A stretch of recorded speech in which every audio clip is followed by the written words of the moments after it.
Ce monde corrompu par le péché va bientôt succomber sous le poids de ses crimes. Mais vous, vous vivrez. Vous êtes encore des enfants et votre innocence vous a protégés du mal.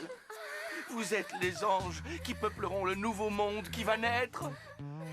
Moi, évidemment, je ne suis qu'un vil adulte, un misérable comparé à vous. Mais je veux me purifier en agissant à vos côtés. Je vous en supplie, mes enfants, pardonnez-moi mes péchés, guidez-moi. Prenez ma main et marchons ensemble vers la lumière. Montrez-moi le nouveau monde qui viendra bientôt remplacer cet enfer. Et je vous promets qu'ensemble, nous atteindrons le paradis. Au secours, monsieur! Ouvrez, je vous en supplie! Je vous promets que je ne vous contredirai plus jamais! Mais sauvez-moi! Par pitié, ouvrez! Allons, Je vous en supplie, monsieur! bientôt nos cœurs ne feront plus qu'un. J'ai mal!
Combien de fois je vais devoir vous le dire?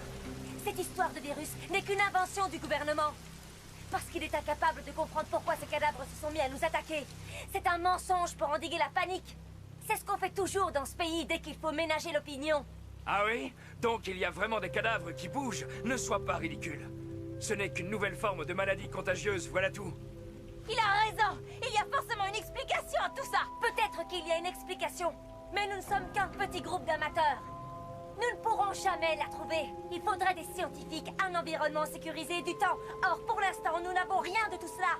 Mais vous croyez peut-être que vous résoudrez ce mystère? Eh bien... C'est impossible. Et donc, il faut survivre sans se faire dévorer. Ce doit être notre seule et unique priorité. Ça n'est pas compliqué, mon père vous a déjà montré comment il fallait faire.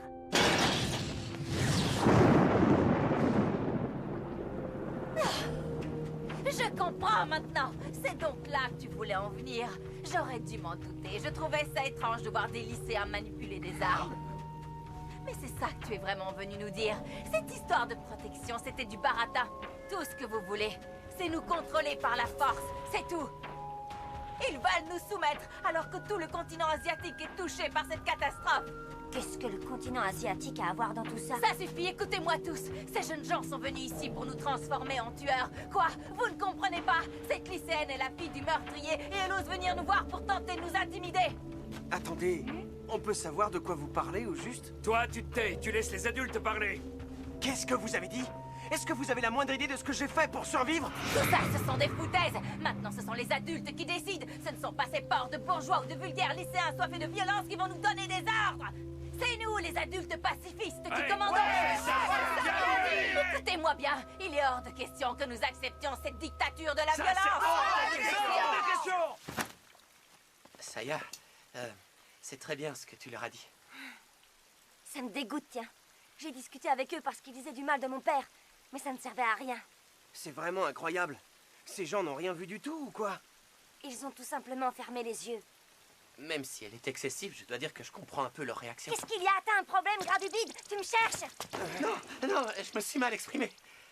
La plupart du temps, les êtres humains ferment les yeux face à ce qu'ils refusent de voir.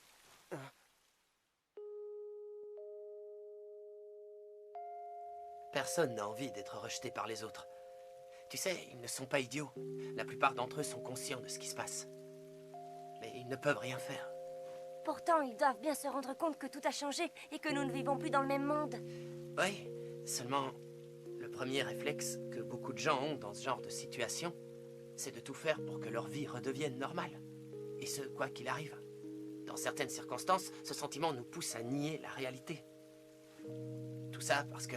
En refusant de voir le changement, on ne voit plus ses propres erreurs et on s'enfonce dans le déni. Oui, c'est ça. En fait, c'est quelque chose que j'ai compris en voyant comment les gens réagissaient après tout ce qui est arrivé au lycée. Je dois avouer que tu remontes dans mon estime, Kota. Je comprends. Quoi donc? J'ai encore beaucoup à apprendre.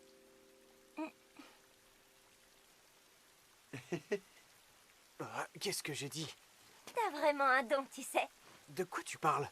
Je ne fais qu'admettre mon ignorance, ça n'a rien d'extraordinaire. Tu vois? Tu penses la même chose que moi, hein? Ah ouais, il a un truc, c'est évident. Vous pouvez me dire de quoi vous parlez? Tu as oublié? On parle de cette qualité. Ce don que tu as et qui fait de toi notre chef depuis que tout a commencé. Ah.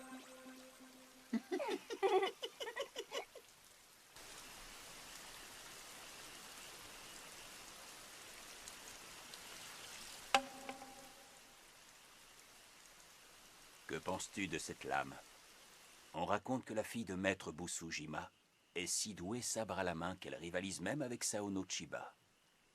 Tu dois donc être une des meilleures guerrières du Japon et ton style de combat est probablement l'un des plus purs et des plus gracieux qu'on puisse voir. Tu peux toucher le sabre directement, n'aie pas peur, ça ne salira pas la lame. Ça alors, c'est vraiment extraordinaire. Tu as remarqué. La lame légèrement incurvée montre qu'il s'agit d'un Kisaki Moroha dans le style Kokarasu. C'est un sabre Murata, une œuvre de Soichi Kenemasa. Oh, félicitations, tu as deviné. Pendant l'ère Meiji, le général Murata, plus connu pour les fusils qui portaient son nom, l'a fait forger avec un soin tout particulier à l'arsenal de Tokyo. À l'époque, si on en croit la légende, il aurait tranché la tête d'un porc d'un seul coup, sans même abîmer la lame. C'est un honneur d'avoir pu le voir. Ce sabre t'appartient désormais. Je sais que je risque de vous offenser en disant cela, mais je ne peux pas accepter un tel objet sans raison valable. Dans ma jeunesse, j'ai reçu les enseignements de maître Busujima. Pourrais-tu l'accepter, comme témoignage de ma gratitude envers lui? Dans ce cas, ce n'est pas à moi, mais à mon père que vous devez le donner.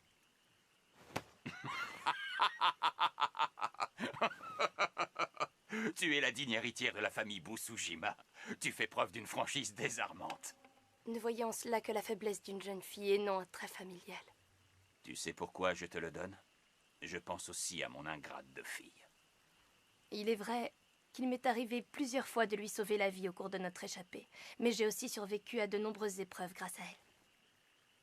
Si vous tenez vraiment à la protéger, plutôt que de m'offrir ce sabre inestimable, vous devriez garder votre fille à vos côtés.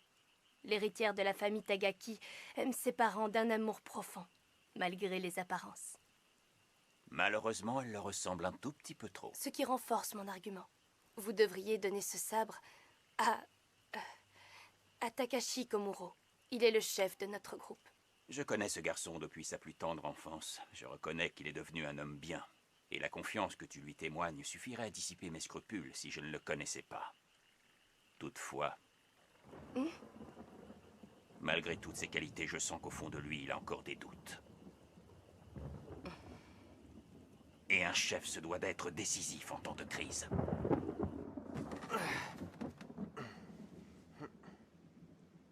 Voilà qu'on veut faire de moi un chef maintenant. Tu l'es déjà, non? Ri, tu tiens debout? Si tu forces trop, tu ne pourras pas guérir, tu sais. Écoute, nous comptons tous sur toi. Depuis que tout ça a commencé, tu as été si courageux, au lycée ou ailleurs. C'était seulement la force du désespoir. Dans le fond, je ne sais rien faire. Au combat, c'est sur Saeko et Kota qu'il faut compter. Et sur toi, bien entendu. Et puis, Saya est super intelligente. Et Mademoiselle Shizuka est médecin, faut pas l'oublier. Quant à Alice... Quant à Alice, Eh bien, Alice... Alice, c'est Alice, quoi. Y a pas de quoi rire.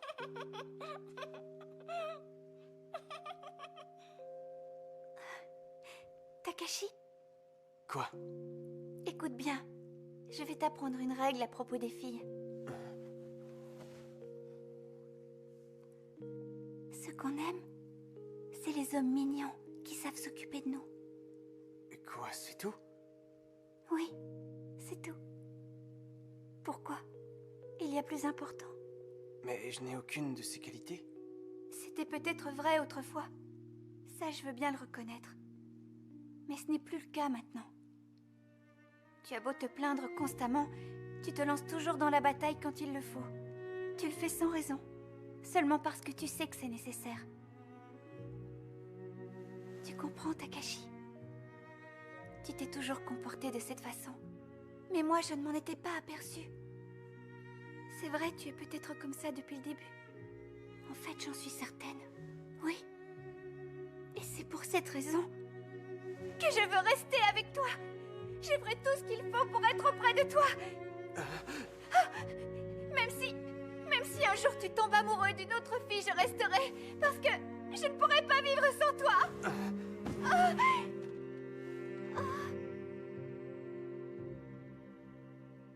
Ah. Qu'est-ce qu'il y a?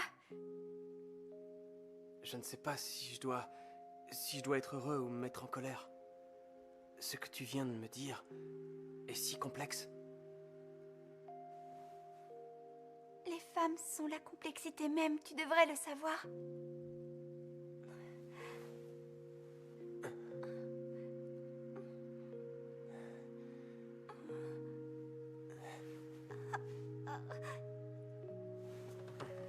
Excuse-moi. Tu as encore mal. Retourne te coucher. Je vais demander à Mademoiselle Shizuka de regarder. Takashi, réfléchis bien à ce que je t'ai dit tout à l'heure.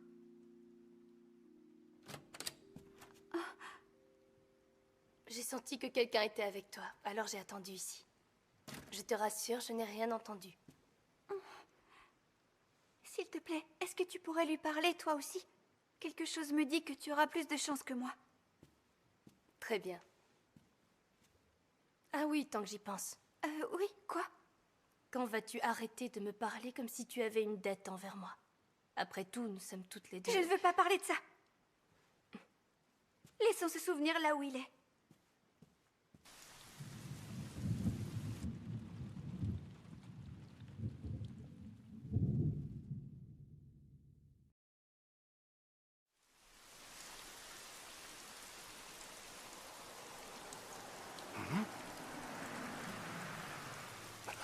Ce sont des survivants? S'il vous plaît!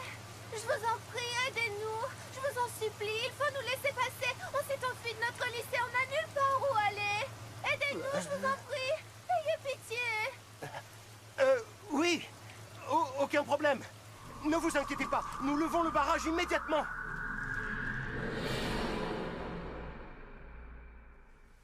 Vous tenez à retrouver vos parents, quoi qu'il arrive?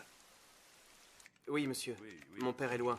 Je ne peux que prier pour qu'il ne lui soit rien arrivé. Oui, je vous entends bien. Mais ma mère était en ville quand les événements se sont produits. Elle doit se trouver à la 3e école de Nidoko où elle travaille. Et monsieur Miyamoto, le père de Rei, est policier. On aura sûrement de ses nouvelles au poste de police Est. Sa mère est probablement cachée dans leur maison. Et que comptez-vous faire une fois que vous les aurez retrouvés? Je dois vous informer que nous quitterons la résidence après-demain. À l'heure actuelle, rester en zone urbaine est devenu trop dangereux et nous ne pouvons plus prendre de risques. Dans ce cas, je vous promets que nous ramènerons tout le monde avant le départ. Si vous êtes trop nombreux, je ne vais pas pouvoir m'occuper de vous tous. Si nos parents ont besoin de nous, nous resterons en ville avec eux. Si jamais nous ne sommes pas revenus en temps et en heure, considérez que c'est pour cette raison.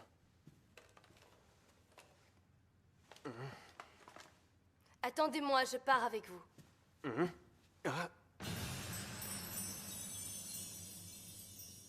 Non, mais tu le fais exprès ou quoi? Pourquoi il faut toujours que tu t'habilles comme ça? Elle se rend pas compte.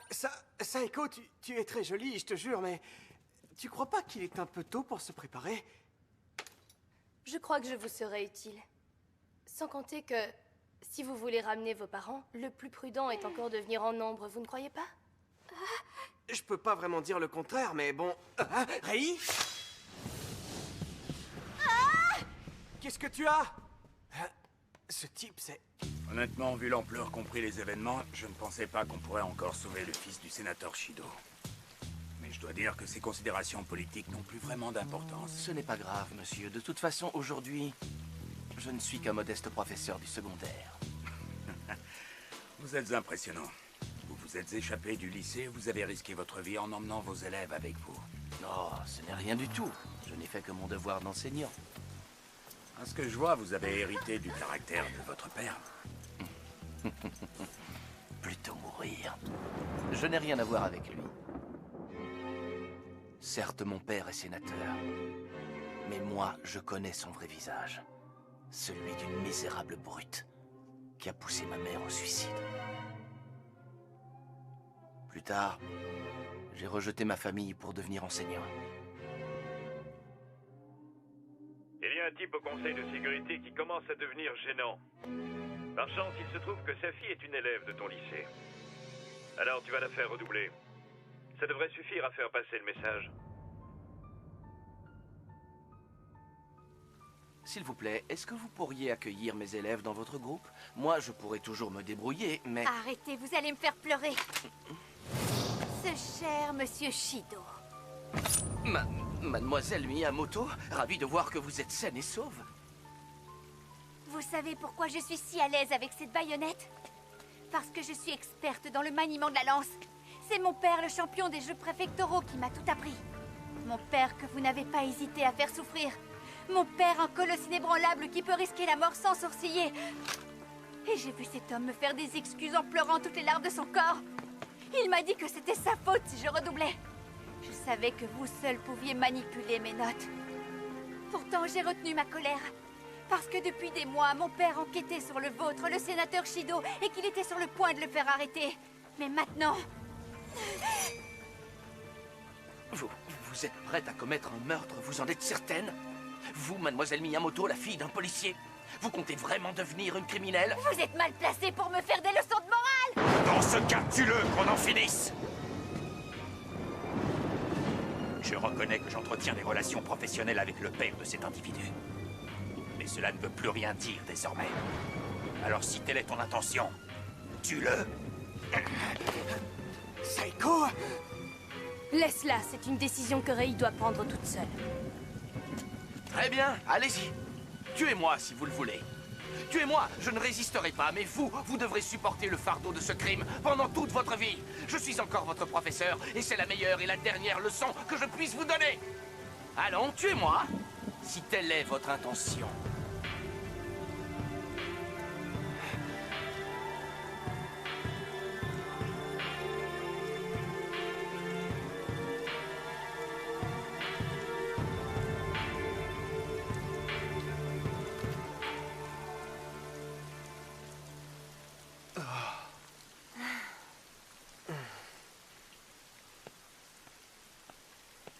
Tu es bien sûr d'avoir pris la bonne décision.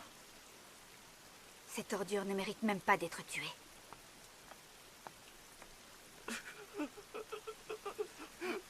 Fichez le camp d'ici et prenez vos élèves avec vous. Vous en avez déjà fait vos moutons.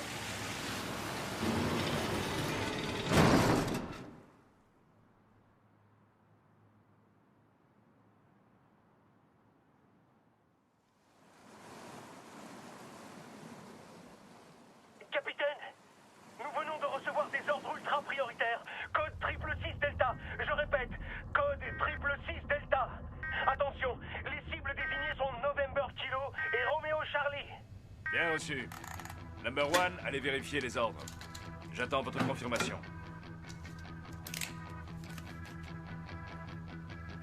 Confirmez les ordres, Number One. Attention ici, votre capitaine. Les ordres du président des États-Unis viennent à l'instant d'être confirmés. Préparez-vous à attaquer les cibles suivantes. November Kilo et Romeo Charlie. Terminé. fait, on sait qui est notre président en ce moment.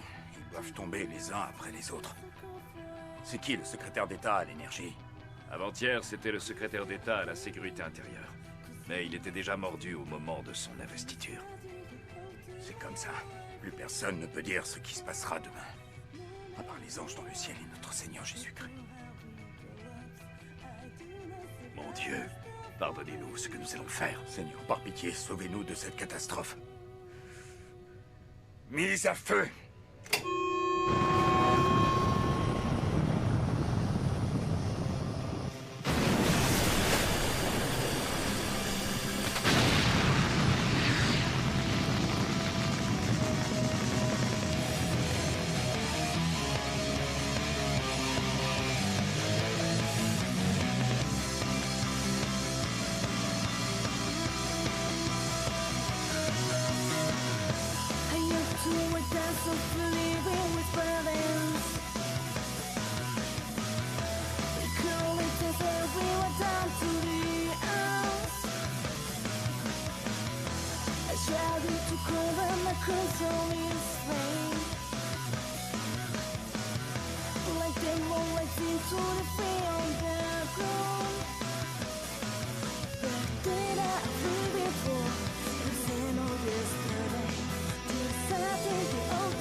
Et encore, il n'y a pas que les États-Unis. La Russie aussi. La Russie? Elle peut se permettre de tirer des missiles? Ah, ils nous ont suivis par réflexe. Et ce sont des missiles à marbre. Ils n'en ont pas beaucoup, mais ça suffira à détruire les grandes villes et les bases militaires. Qu'est-ce qu'ils font? Eh oui. Voilà où on en est.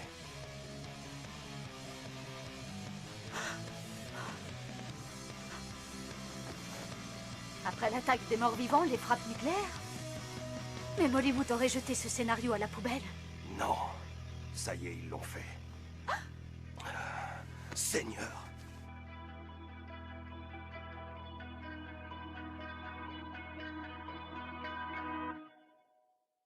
C'est la fin du monde.